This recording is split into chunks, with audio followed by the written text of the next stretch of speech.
के मिशन 400 पार है मुख्यमंत्री भजनलाल शर्मा।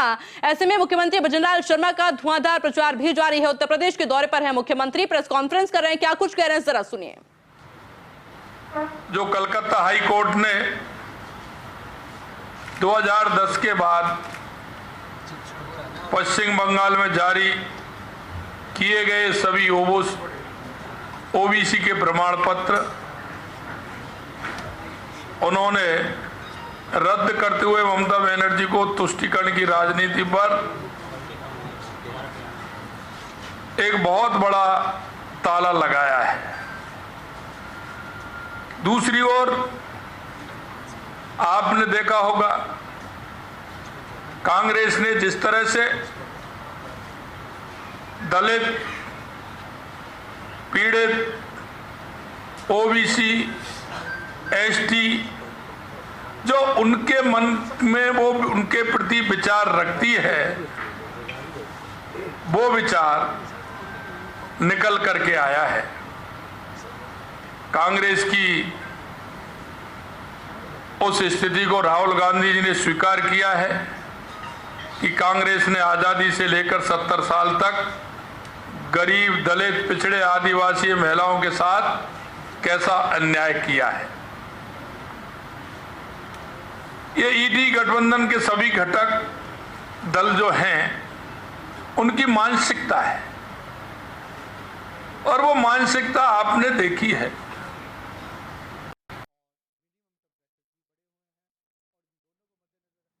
ओबीसी, आदिवासी का हक छीनकर मुसलमानों को देना चाहते हैं।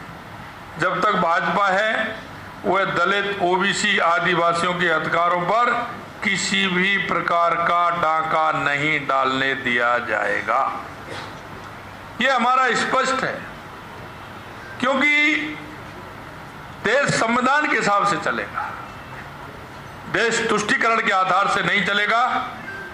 आपने देखा है कलकत्ता हाई कोर्ट ने एक जनहित याचिका पर संज्ञान लेते हुए 2010 से 2014 तक तृणमूल कांग्रेस की ममता बनर्जी सरकार ने जितने प्रमाण पत्र जारी किए थे उस सबको रद्द कर दिया है।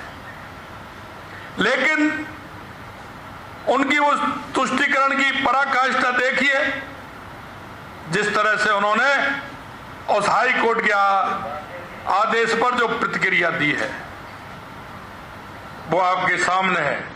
ममता बनर्जी ने बिना कोई सर्वेक्षण कराए 118 मुस्लिम जातियां को सीधे ओबीसी में शामिल कर ये सभी मुसलमानों को आरक्षण का लाभ दे दिया था, जो कि संविधान की मूल भावना के सरासर उल्लंघन है। क्योंकि हमारा संविधान किसी धर्म के आधार पर किसी आरक्षण को स्वीकार नहीं करता है।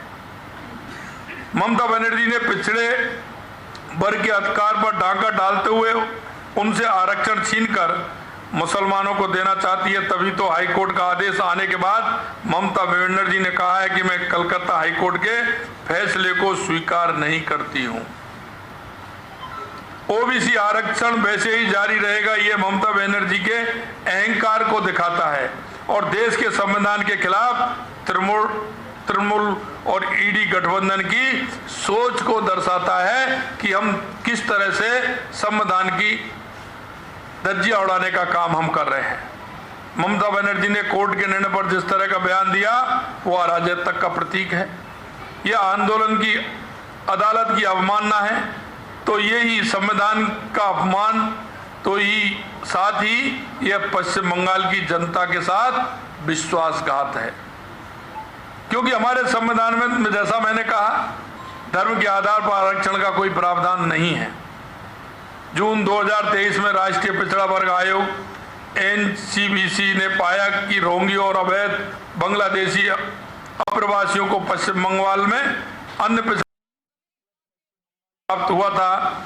एनसीबीसी ने यह भी पाया कि राज्य में हिंदुओं की तुलना में मुस्लिम, ओबीसी जातियां अधिक थी।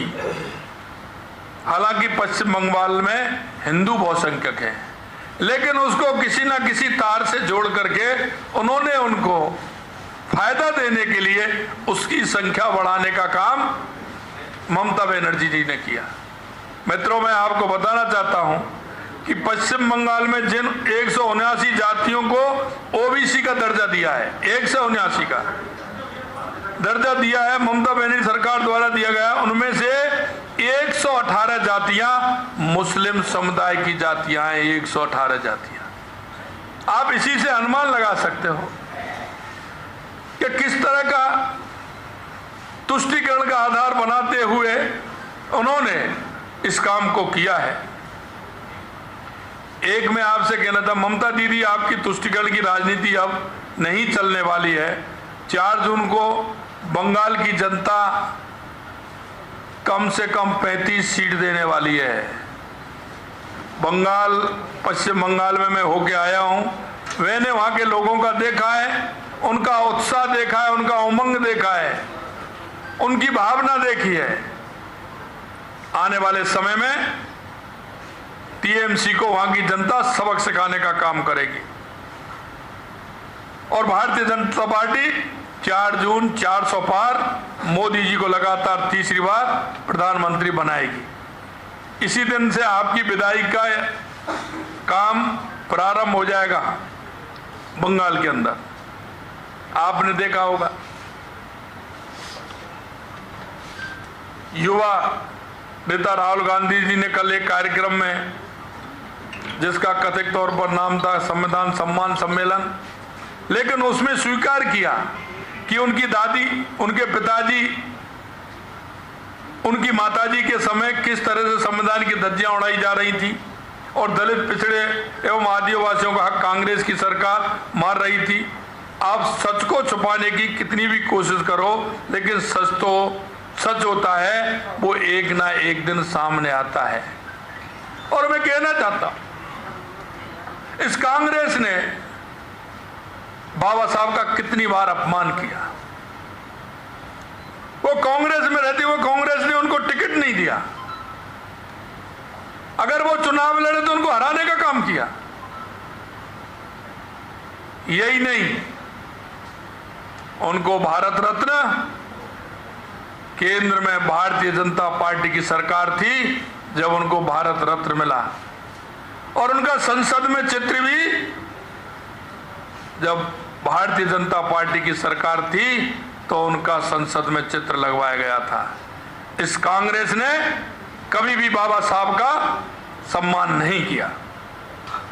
मैं आपको बताना चाहता हूं, कांग्रेस पिछले दलित आदिवासियों के शोषण के एक नई कई उदाहरण हैं।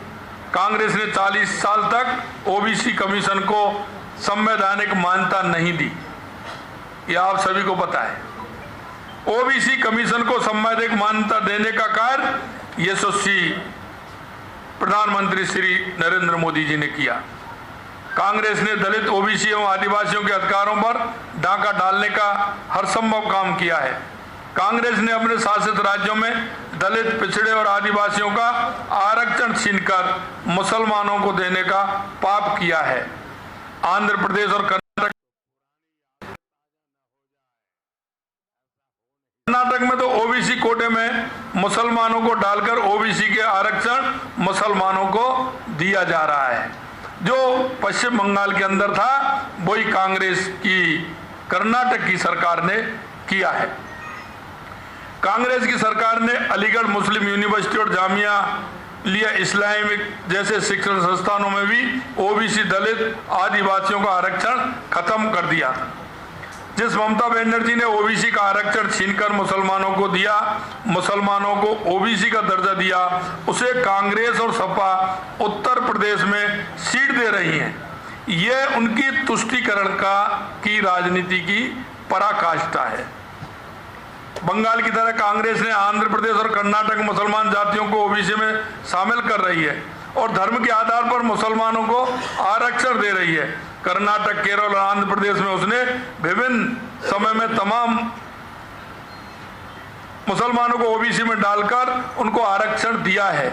आंध्र प्रदेश में भी 4 बार इसका प्रयास किया गया है। कर्नाटक के अंदर सभी आरक्षण दिया गया है। ये क्योंकि हमारा संविधान धर्म के आधार पर, जैसा मैंने कहा, कभी आरक्षण नहीं देता है। बाबा साहब को तो कांग्रेस ने कदम कदम पर विरोध किया। बाबा साहब को चुनाव में जीत से रोकने के लिए कांग्रेस ने बार बार रोड़े अटकाए।